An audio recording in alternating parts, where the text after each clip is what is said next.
चलिए तो आज बाईबैक का रिवीजन प्रॉब्लम नंबर 1 देखते हैं. I am just reading the question. Following is the balance sheet of M limited. Balance sheet as on 31st March 2018. Liability side 8 lakh equity share of ₹10 each. Security premium, general reserve, profit and loss account, 10% debenture, unsecured loan, creditors, bills payable, total.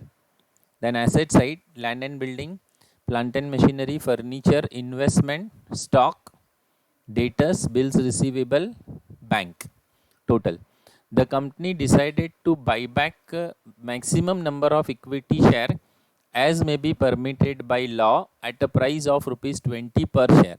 तो ये जो 20 rupees है ये क्या है? Offer price है. What is 20 rupees? 20 rupees is offer price, right? Then investment are sold at a loss of 20%. मतलब investment को उन्होंने बेच दिया है, राइट? और ये इन्वेस्टमेंट जो है वो लॉस पे बिके हैं. कितने परसेंट लॉस पे? 20% लॉस पे बिके हैं. ठीक है. देन फाइनली अपने को करना क्या है? Pass journal entries without narration and prepare notes to accounts and reserves and surplus. Notes to accounts of reserves and surplus and cash equivalent. Do not prepare balance sheet, right? मतलब अपने को journal entries pass करना है, okay और notes to accounts बनाना है 2 head का, reserves and surplus and cash equivalent का. Okay तो आप है ना पहले 2 पेज छोड़ दीजिए और 2 पेज छोड़ के जर्नल एंट्रीज का कॉलम बनाइए. First leave 2 pages and draw the column of journal entries. 2 page blank रख दीजिए. 1 पेज हमारा स्टेटमेंट ऑफ बाईबैक के लिए होगा, सेकेंड पेज हमारा वर्किंग नोट के लिए होगा, राइट?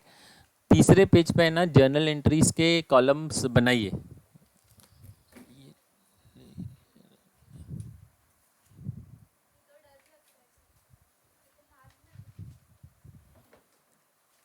थर्ड पेज पे जर्नल एंट्रीज के कॉलम बनाइए.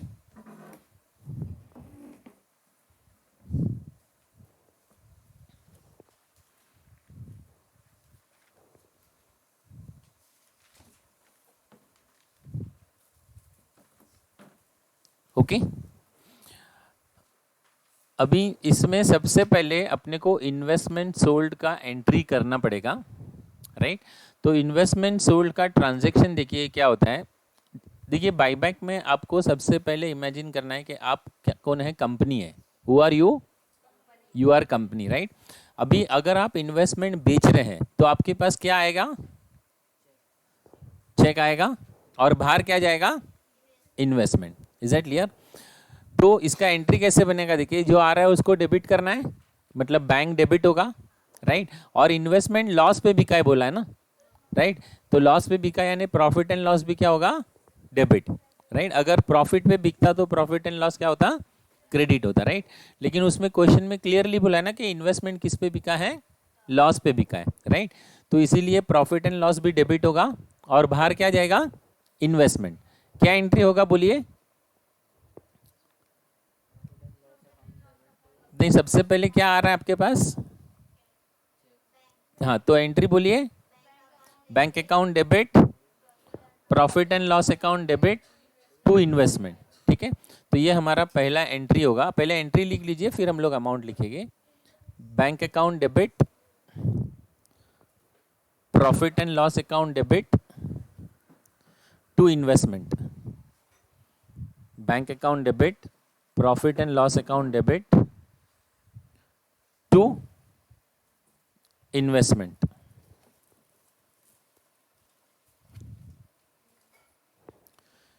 Bank account debit, profit and loss account debit to investment. ठीक है. एंट्री लिखा ना सबने?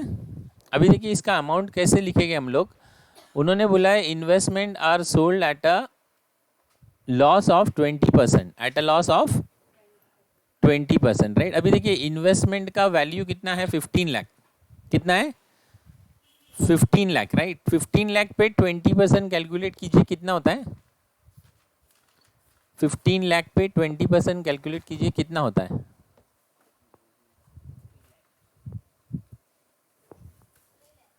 3 लाख, इज इट क्लियर? तो 3 लाख लॉस हो गया ना, 3 लाख क्या हो गया, लॉस हो गया।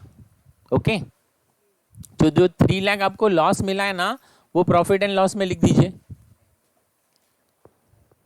प्रॉफिट एंड लॉस में कितना लिखेंगे, 3 लाख। कैसा है, क्लियर है ना? 15 लाख का 20%, 15 लाख का 20%, ठीक है। एक्चुअल इन्वेस्टमेंट का वैल्यू कितना है, 15 लाख। इन्वेस्टमेंट का एक्चुअल वैल्यू कितना है, 15 लाख। तो इन्वेस्टमेंट में लिखिए 15 लाख। इन्वेस्टमेंट में कितना लिखेंगे, 15 लाख। ये 15 लाख कहाँ से मिला, क्लियर है ना?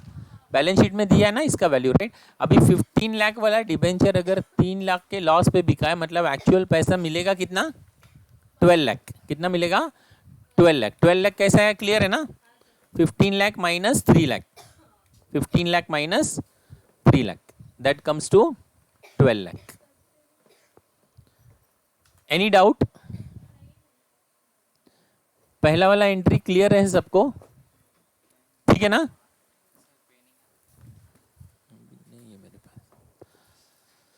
ठीक है, चलिए अभी पहले पेज पे आ जाइए और पहले पेज पे बनाइए स्टेटमेंट ऑफ बायबैक। पहले पेज पे बनाइए statement of buyback. Statement of buyback, particulars, amount rupees, amount rupees, amount rupees, 3 column आते हैं उसमें। स्टेटमेंट ऑफ बायबैक में particulars, amount rupees, amount rupees, these are the 3 columns.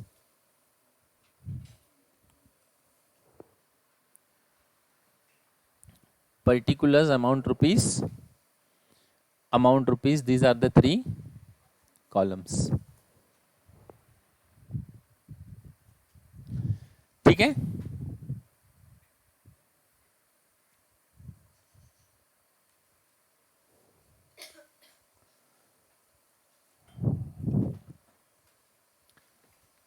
चलिए इसमें स्टेप नंबर 1 क्या है बोलिए, फ्री रिजर्व। स्टेप नंबर 1 क्या है, फ्री रिजर्व, राइट। मतलब अपने को क्वेश्चन में देखना है लायबिलिटी साइड में, और फ्री रिजर्व में क्या क्या अवेलेबल है वो यहाँ पर लिखना है, राइट। तो क्वेश्चन में देखेंगे हम लोग लायबिलिटी साइड में, कहाँ पे देखेंगे, लायबिलिटी साइड में। तो लायबिलिटी साइड में क्या क्या अवेलेबल है, राइट। तो सिक्योरिटी प्रीमियम फ्री रिजर्व है ना, तो लिखेंगे इसको फ्री, इसमें लिखिए स्टेटमेंट ऑफ बायबैक में सिक्योरिटी प्रीमियम कितना वैल्यू है, 20 lakh. Security premium 20 lakh. Middle column में लिखना है, सिर्फ एक वो डेप्ट इक्विटी रेशियो 2:1 वाला है ना, वो ही फर्स्ट कॉलम में आता है, बाकी सब मिडिल से ही स्टार्ट हो रहा है, ठीक है ना। तो सिक्योरिटी प्रीमियम लिख दिया हमने 20 लाख, ठीक है। फिर देखेंगे लायबिलिटी साइड में और क्या है, जनरल रिजर्व। जनरल रिजर्व भी फ्री है ना, ठीक है ना।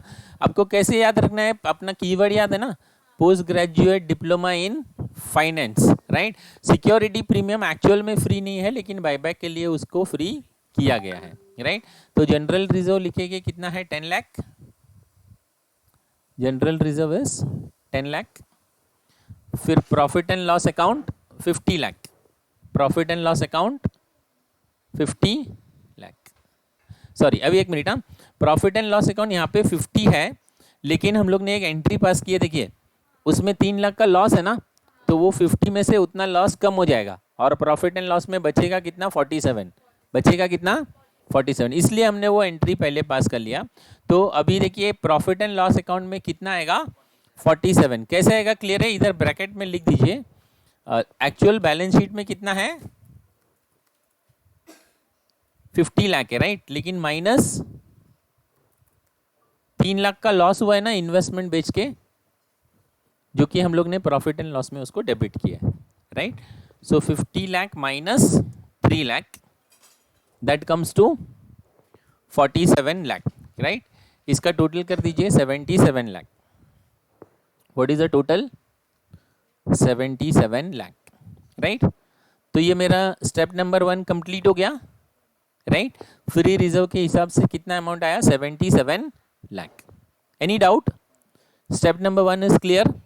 चलिए अभी स्टेप नंबर 2 करेंगे। स्टेप नंबर 2 क्या है बोलिए, maximum amount of buyback. So just give the heading. Step number 2, maximum amount of buyback. Maximum amount of buyback. ठीक है, मैक्सिमम अमाउंट ऑफ बायबैक कैसे निकालेंगे? सबसे पहले क्या लिखना है? Share capital. क्या लिखना है? Share capital. Right. Share capital अपने को कहां से मिलेगा? बैलेंस शीट के लायबिलिटी साइड से. बैलेंस शीट के लायबिलिटी साइड. तो बैलेंस शीट की लायबिलिटी साइड में देखते हैं हम लोग क्या अवेलेबल है. Equity share capital. क्या अवेलेबल है? Equity share capital. कितना है? 80 lakhs. सो हम लोग लिखेंगे ना equity share capital 80 lakhs. Equity share capital 80 lakhs. उधर शेयर कैपिटल के नीचे अंडरलाइन करके लिखने का equity share capital. Equity share capital 80 lakhs. Any doubt? अभी ये क्वेश्चन में प्रेफरेंस नहीं है. अगर प्रेफरेंस शेयर कैपिटल होता है तो वो भी अपने को इसके नीचे लिखना पड़ता है. राइट. ओके. अभी इसमें हम लोग क्या ऐड करेंगे? Free reserve. क्या ऐड करेंगे? Free reserve. फ्री रिजर्व देखिए हम लोग ने ऑलरेडी कैलकुलेट किया है स्टेप नंबर 1 में. कितना है वो? 77 लाख. तो वो 77 लाख यहाँ पे लिख दीजिए. राइट. तो दोनों को जब ऐड करते हैं तो उसका टोटल आता है 1,57 लाख. इसको क्या बोलते हैं? Own fund. इसको क्या बोलते हैं? Own fund. राइट. और लॉ के हिसाब से ओन फंड का कितना परसेंट हम लोग बायबैक कर सकते हैं? 25%. राइट. तो यहाँ पे लिख दीजिए 25% of own fund. 25% of own fund. और आउटर कॉलम में अमाउंट आएगा 39,25,000. 39,25,000. राइट. अभी फिलहाल आप लोग उसको कुछ मत कीजिए. बाद में हम लोग चारों अमाउंट को कंपेयर करके देखेंगे कौन सा लोवेस्ट है. राइट. सो 39,25,000 सिर्फ लिख दीजिए आउटर कॉलम में. ठीक है. Any doubt? ये वाला स्टेप क्लियर है? कैसे निकाला हमने शेयर कैपिटल? शेयर कैपिटल में सबसे पहले क्या लिखा? Equity share capital. कहाँ से मिला ये? बैलेंस शीट के लायबिलिटी साइड से. राइट. फिर ऐड फ्री रिजर्व कहाँ से मिला? स्टेप नंबर 1 से. टोटल ऐड किया तो ओन फंड कितना हो गया? 1,57 लाख. और उसका 25% 39,25,000. Okay. Any doubt? Step number 2 is clear. Now we will take step number 3. Step number 3. Right. Step number 3 में क्या है? डेब्ट इक्विटी रेशियो 2:1 टेस्ट. डेब्ट इक्विटी रेशियो 2:1 टेस्ट. राइट. अभी डेब्ट इक्विटी रेशियो 2:1 टेस्ट कैसे करेंगे? डेब्ट इक्विटी रेशियो 2:1 टेस्ट कैसे करेंगे? सबसे पहले क्या लिखना है? Own fund. क्या लिखना है? Own fund. ओन फंड हम लोग ने ऑलरेडी कैलकुलेट किया है. ओन फंड हम लोग ने ऑलरेडी कैलकुलेट किया है. थोड़ा और आगे ले लो तुम लोग.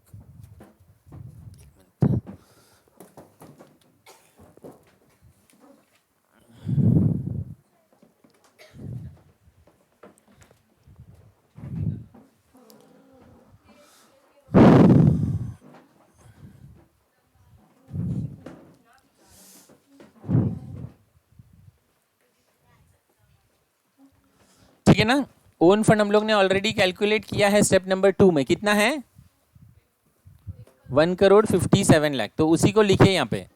Own fund 1,57 lakh. Own fund is 1,57 lakh. ठीक है.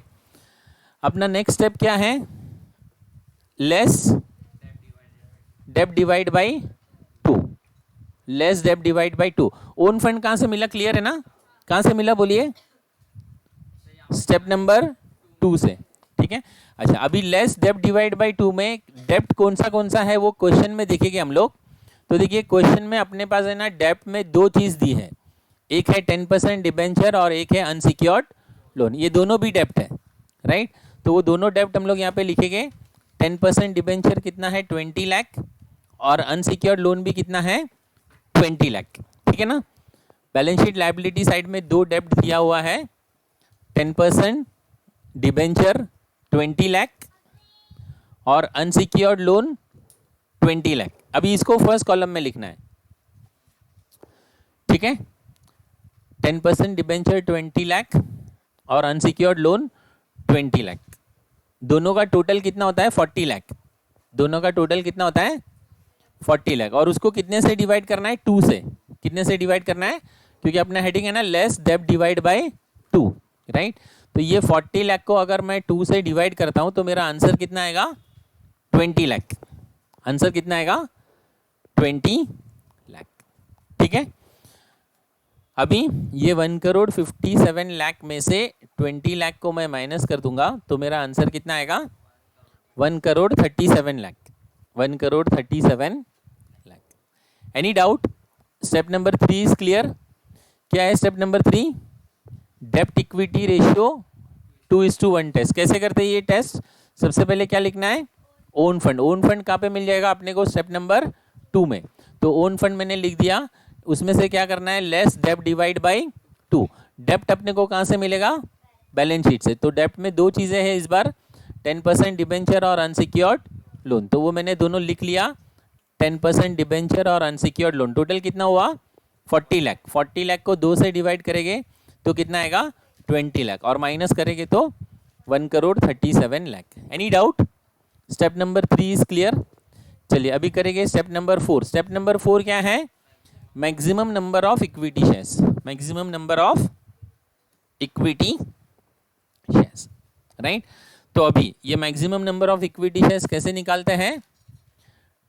25% of number of equity share. 25% of number of equity shares, okay.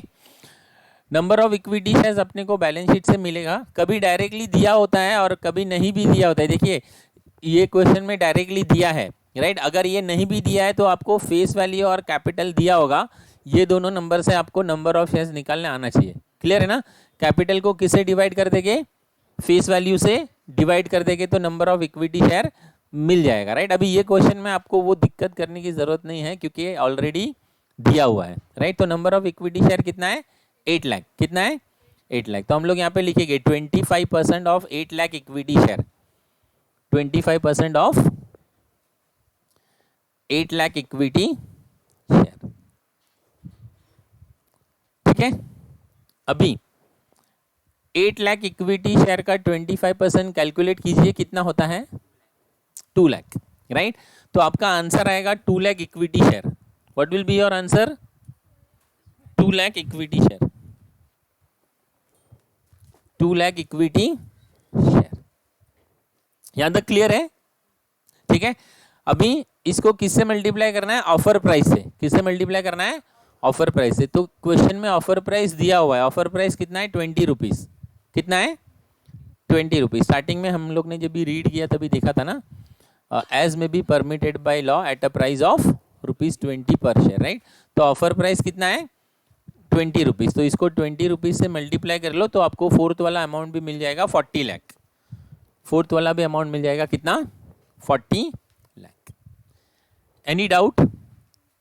Step number 4 is clear to everyone, okay. अभी नेक्स्ट स्टेप में क्या करना है अपने को?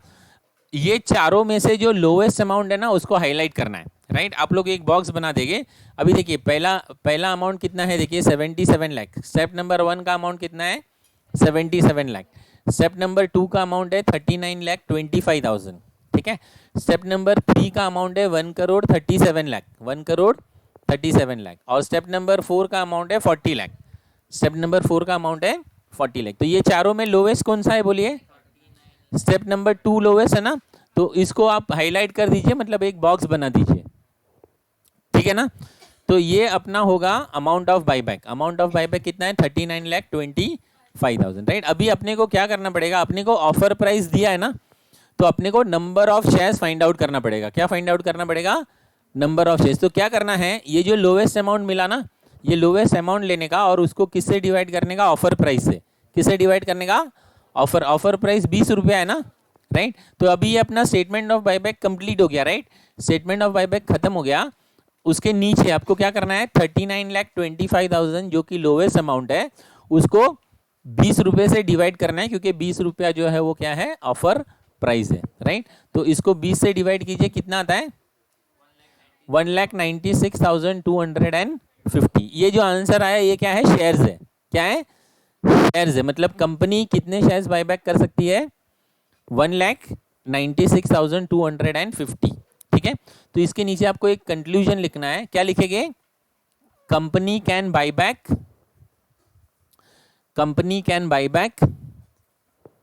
1,96,250 equity shares at the rate of ₹20 each, at the rate of ₹20। ठीक है ना। और ये स्टेटमेंट ऑफ बायबैक बनाने का मकसद भी यही है कि कितने शेयर बायबैक करने हैं और कितने में बायबैक करने हैं, ये फाइंड आउट करने के लिए ही ये स्टेटमेंट बनाया जाता है। Is it clear? So any doubt, statement of buyback is clear to everyone? Okay, चलिए अभी नेक्स्ट पेज जो आपने सेकेंड पेज छोड़ा ना, उसमें हम लोग वर्किंग नोट बनाएंगे। क्या बनाएंगे, वर्किंग नोट। ठीक है, वर्किंग नोट। और नोट नंबर 1 में आपको एक फॉर्मूला लिखना है। आई होप आपको फॉर्मूला याद है। क्या है formula, equity share capital plus premium on buyback is equal to equity shareholder. Equity share capital plus premium on buyback is equal to equity shareholder. पहले formula लिखिए, बाद में हम लोग अमाउंट डिस्कस करेंगे कैसे आएगा। Equity share capital plus premium on buyback is equal to equity shareholder. Equity share capital plus premium on buyback is equal to equity shareholder. ठीक है, लिखा ये फॉर्मूला, लिखा सबने? Equity share capital plus premium on buyback is equal to equity shareholder. ठीक है, चलिए अभी इसका अमाउंट हम लोग देखते हैं कैसे लिखना है। देखिए यहाँ पे आने का स्टेटमेंट ऑफ बायबैक जो हम लोग ने बनाया ना, उसके नीचे जो कंक्लूजन लिखा है ना, उसमें आने का। तो इसमें क्या बोला है, कंपनी कितने शेयर बायबैक कर सकती है, 1,96,250। Is that clear? तो हम लोग ये लिखेंगे 1,96,250, राइट। और कैपिटल में हमेशा फेस वैल्यू आता है। कैपिटल में क्या आता है, फेस वैल्यू, राइट। तो फेस वैल्यू उसका 10 रुपया है ना, तो इसके लिए यहाँ पे क्या लिखा हमने, 1,96,250 multiply by 10। Why 10? Because 10 rupees is the face value. 1,96,250 multiply by 10। इसका आंसर कितना आएगा, 19,62,500। 19,62,500। Any doubt? ठीक है ना, ये हो गया हमारा capital. This is our capital. अभी अपने को यहाँ पे प्रीमियम लिखना है। देखिए प्रीमियम कैसे लिखेंगे, 1,96,250 शेयर्स तो अपने को यहाँ से मिल जाएगा, राइट। अभी प्रीमियम कैसे मिलेगा, देखिए कितने में हम लोग बायबैक कर रहे हैं, 20 रुपीज़ में। कितने में बायबैक कर रहे हैं, 20 रुपीज़ में बायबैक कर रहे हैं। तो फेस वैल्यू 10 रुपया है ना, तो एक्स्ट्रा कितना है, 10। एक्स्ट्रा कितना है, 10। तो 10 से मल्टीप्लाई करेंगे, राइट। मान लीजिए यहाँ पे अगर ऑफर प्राइस 30 होता तो प्रीमियम कितना आता, बोलिए 20। Is that clear? क्योंकि जितना भी फेस वैल्यू से एक्स्ट्रा अमाउंट है ना, उसी को क्या बोलते हैं, प्रीमियम। क्या बोलते हैं, प्रीमियम। अभी इसमें 20 रुपए बोला है, मतलब एक्स्ट्रा कितना है, 10 है ना। तो यहाँ पे हम लोग क्या करेंगे, 196,250 इंटू 10। 10 कैसा है, क्लियर है ना, 20 माइनस 10। ओके, तो आंसर कितना आएगा, 1,96,000, दैट इज 19,62,500। 19,62,500, राइट। और दोनों का टोटल मिला के कितना हो रहा है, 39,25,000। मतलब इक्विटी शेयर होल्डर को कितना पैसा देना है, 39,25,000। Any doubt students? The data in the formula is clear to everyone? Formula में डेटा कैसा है, क्लियर है ना।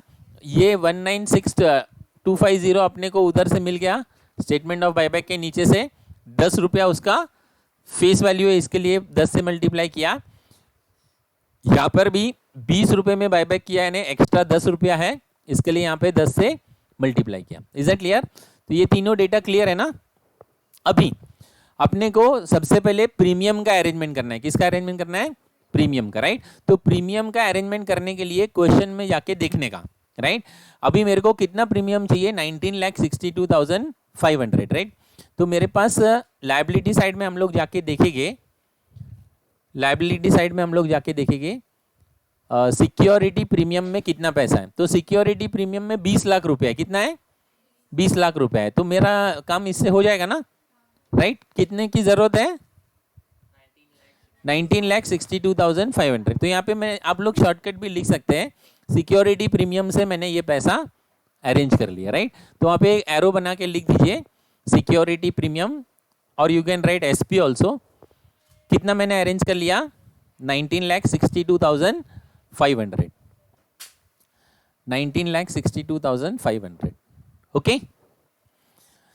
चलिए, अभी इस तरीके से प्रीमियम का अरेंजमेंट हो गया। अभी हम लोग किसका अरेंजमेंट करेंगे? कैपिटल का। किसका अरेंजमेंट करेंगे? कैपिटल। कैपिटल का अरेंजमेंट करने के लिए दो सोर्स होता है, एक होता है फ्रेश इश्यू और दूसरा होता है फ्री रिजर्व, ठीक है।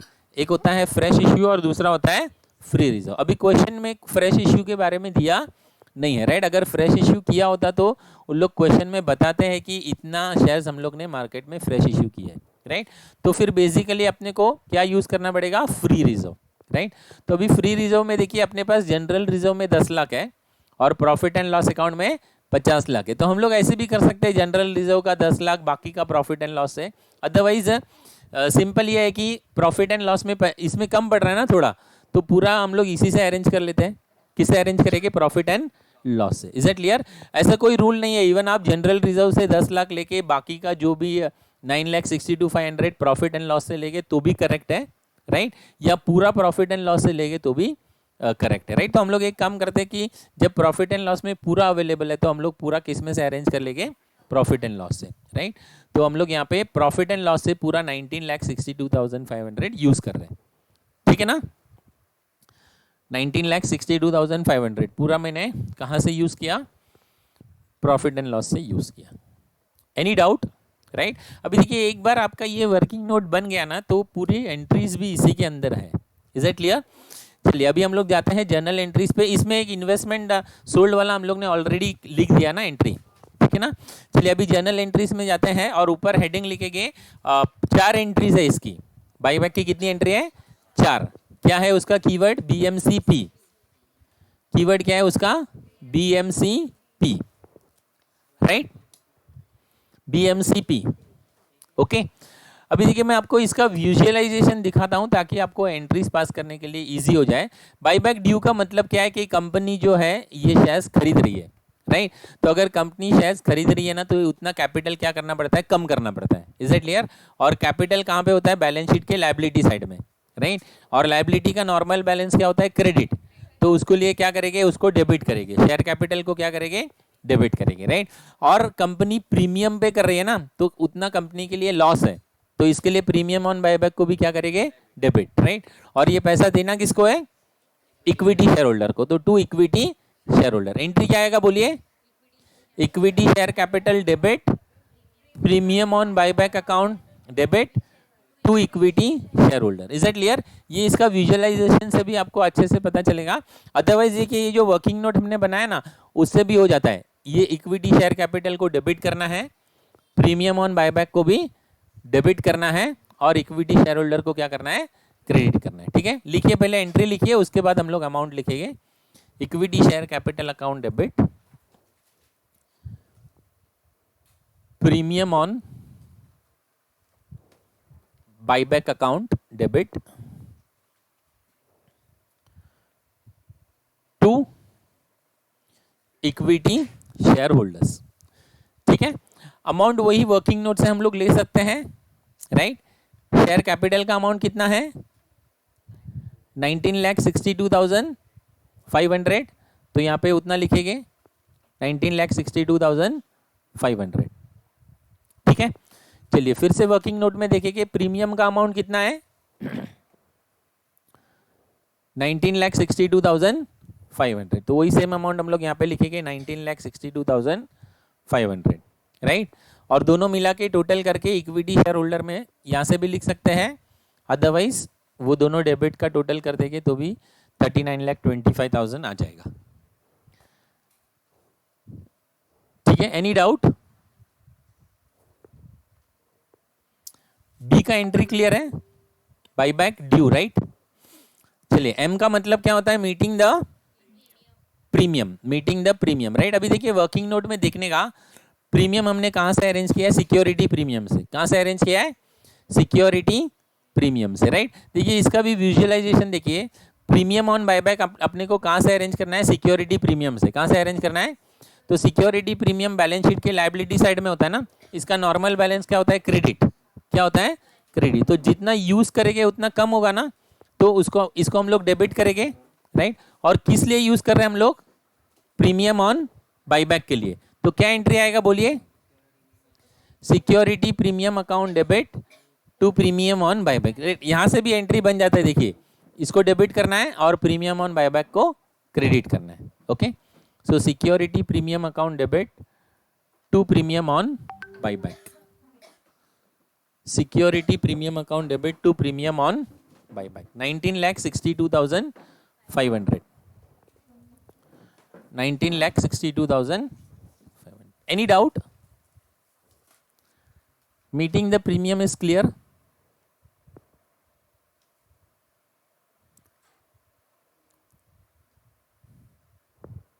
ठीक है, ओके। फिर सी का मतलब क्या है? सीआरआर। सीआरआर मतलब कैपिटल रिडम्पशन रिजर्व, मतलब जो फ्री रिजर्व हमने यूज किया है, राइट, उसको कहां पे ट्रांसफर करना है? सीआरआर में। कहां पे ट्रांसफर करना है? सीआरआर में। ठीक है ना? एक minute, this reserve we have to transfer it to CRR. यहाँ पे है, नीचे है सीआरआर, राइट। तो एंट्री आएगा, देखिए इसका भी अगर आप लोग विजुअलाइजेशन देखेंगे तो profit and loss account liability side में है ना। नॉर्मल बैलेंस क्रेडिट है, जितना यूज करेंगे तो डेबिट करना पड़ेगा, और यूज करके कहां पे ट्रांसफर कर रहे हैं हम लोग? कैपिटल रिडम्पशन रिजर्व में, राइट। क्या एंट्री आएगा? Profit and loss account debit to capital redemption reserve, profit and loss account debit to capital redemption reserve.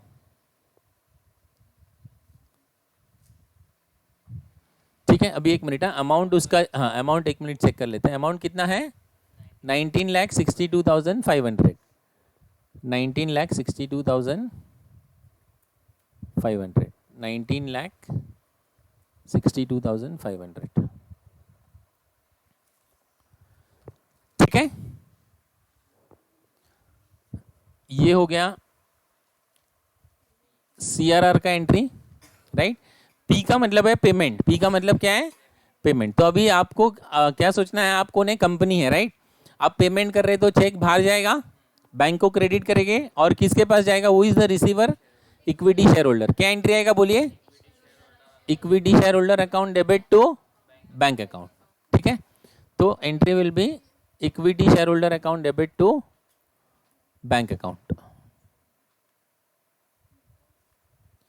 Equity shareholder account debit to bank account, equity shareholder account debit to bank account. Any doubt? ठीक है, तो यहां पे अपना entries complete हो गया। अभी उन्होंने नोट्स टू अकाउंट्स दो चीज का बनाने बोला है, एक रिजर्व्स एंड सरप्लस का और एक कैश एंड कैश इक्विवेलेंट का, राइट। तो अभी नेक्स्ट पेज में आ जाइए, उधर हेडिंग लिखिए नोट्स टू अकाउंट्स, ओके, और उसमें लिखिए number 1 reserves and surplus. Notes to accounts number 1 reserves and surplus. ठीक है, अभी देखिए रिजर्व्स एंड सरप्लस का नोट्स टू अकाउंट्स कैसे बनाते हैं। सबसे पहले ना हमेशा सीआरआर लिखना पड़ता है। क्या लिखना पड़ता है? सीआरआर। तो हम लोग ने यहाँ पे सीआरआर क्रिएट किया है ना। कितना क्रिएट किया है? 19,62,500। ये वाला एंट्री में क्रिएट किया ना, एंट्री नंबर 4 में, राइट। तो वो अपने को लिखना है capital redemption reserve, capital redemption reserve 19,62,500, 19,62,500, 500। ठीक है, तो सबसे पहले CRR लिख देने का, राइट। फिर CRR लिखने के बाद है ना, बैलेंस शीट के लायबिलिटी साइड में जैसा रिजर्व दिया हुआ है ना, वो सीक्वेंस में हम लोग लिखेंगे। ये क्लियर है ना कैसे आया? एंट्री नंबर 4 में हम लोग ने CRR क्रिएट किया ना, ओके। अच्छा, अभी हम लोग क्वेश्चन में आते हैं, और क्वेश्चन में हम लोग देखते हैं सिक्योरिटी प्रीमियम कितना है। तो सिक्योरिटी प्रीमियम कितना है? 20 लाख। कितना है? 20 लाख, राइट। तो यहाँ पे नोट्स टू अकाउंट्स में पहले इनर कॉलम में लिख दीजिए security premium 20 lakh. Security premium inner column में लिखिए 20 लाख, ठीक है, 20 लाख। अभी एंट्री में जाके देखिए, एंट्री में जाके देखिए, आई थिंक एंट्री नंबर 3 में हम लोग ने सिक्योरिटी प्रीमियम यूज किया है ना, प्रीमियम ऑन बायबैक के लिए, ठीक है। एंट्री नंबर 3 में डेबिट हुआ है ना, कितना यूज किया हम लोग ने? 19,62,500। तो उतना माइनस कर देने का, 19,62,500, ओके। तो आंसर कितना आएगा उसका? 37,500, 37,500। Any doubt? नहीं तो क्या है, उन्होंने नोट्स टू अकाउंट्स खाली इतना ही पूछा है ना, तो हम लोग जितना डिस्क्लोजर देंगे उतना अच्छा है, ठीक है ना। ब्रैकेट में भी माइनस कर सकते हैं, लेकिन फिर since they are asking only notes to accounts, we will give the complete disclosure कि किस लिए माइनस किया है करके, ठीक है ना। Any doubt? अभी हम लोग ओल्ड बैलेंस शीट में जाके देखेंगे, तो ओल्ड बैलेंस शीट में क्या है? General reserve. क्या है? General reserve. अभी जनरल रिजर्व को हम लोग ने बिल्कुल यूज नहीं किया है, राइट। तो उसको एज इट इज लिख दीजिए आउटर कॉलम में, general reserve 10 lakh, general reserve 10 lakh, general reserve 10 lakh, ठीक है ना। क्यों डायरेक्टली गया वो आउटर कॉलम में? क्योंकि वो जैसा ओल्ड बैलेंस शीट में था एज इट इज है वो, उसको हम लोग ने बिल्कुल यूज नहीं किया है, ठीक है।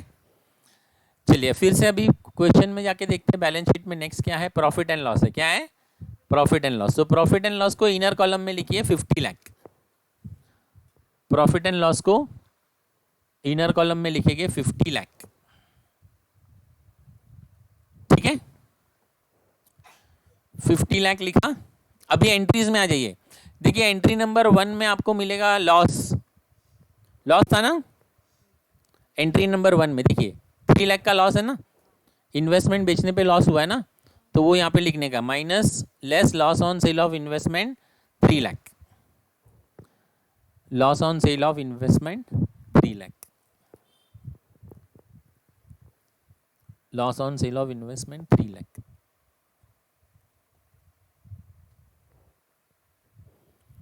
ठीक है। उसके बाद एंट्री में जाके देखेंगे हम लोग,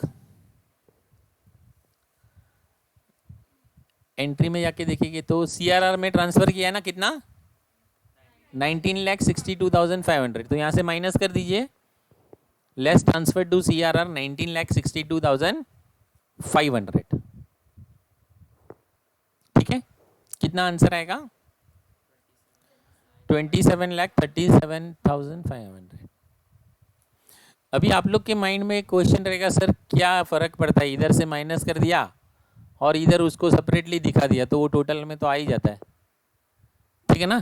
टोटलिंग वाइज ठीक है, लेकिन टेक्निकली बहुत फ़र्क पड़ता है। फ़र्क इसके लिए पड़ता है क्योंकि अगर ये पैसा प्रॉफिट एंड लॉस में रहता ना, तो कंपनी कभी भी एज ए डिविडेंड डिक्लेयर करके इसको निकाल सकती है, राइट। लेकिन इसको एक बार CRR में कन्वर्ट कर दिया तो कंपनी अभी ये 19,62,500 में से डिविडेंड डिक्लेयर नहीं कर सकते। इसको किस में कन्वर्ट करना पड़ेगा? कैपिटल में ही कन्वर्ट करना पड़ेगा। मतलब कंपनी बोनस इश्यू करके ये कैपिटल को ये रिजर्व को शेयर कैपिटल में कन्वर्ट कर देती है, ठीक है ना। And that is the reason why we have to transfer it, okay. तो ये रिजर्व्स एंड सरप्लस मेरे ख्याल से कंप्लीट हो गया, इसका इतना टोटल आ रहा है, ओके, 57,37,500, फाइन। चलिए अभी इसमें इन लोग ने और एक बोला है बनाने के लिए, कैश एंड कैश इक्विवेलेंट। क्या बोला है? Cash and cash equivalent. तो सेकेंड हेडिंग लिखिए number 2, cash and cash equivalent. Okay. अभी कैश एंड कैश इक्विवेलेंट कैसे बनेगा देखिए, क्वेश्चन में जाके हम लोग बैलेंस शीट के एसेट साइड में देखेंगे। तो बैलेंस शीट के एसेट साइड में अपने को बैंक बैलेंस दिया हुआ है 47 लाख। कितना दिया है? 47 लाख। तो वो लिख दीजिए यहाँ पे 47 लाख, 47 लाख इनर कॉलम में। ओके। उसके बाद एंट्रीज में जाके देखते हैं। तो एंट्री नंबर 1 में देखिए बैंक डेबिट हुआ है क्योंकि इन्वेस्टमेंट बेच के कुछ पैसा मिला है ना। कितना मिला है? 12 लाख रुपया, राइट। तो वो हम लोग ऐड कर देंगे। Add sale of investment, add sale of investment कितना? 12 लाख। ठीक है। और मेरे ख्याल से एंट्री नंबर लास्ट वाली एंट्री में कुछ पेमेंट भी दिया है हमने, ठीक है ना। कितना पेमेंट दिया है लास्ट एंट्री में? 39,25,000। तो वो माइनस कर देगी। Less paid to equity shareholder 39,25,000, 39,25,000। तो आपका final cash and cash equivalent कितना आ जाएगा? 19,75,000, 19,75,000। बस इतना ही। ये दो ही नोट्स टू अकाउंट्स इसमें पूछा है, ठीक है। तो इस तरीके से ये अपना रिवीजन 1 वाला सम जो है वो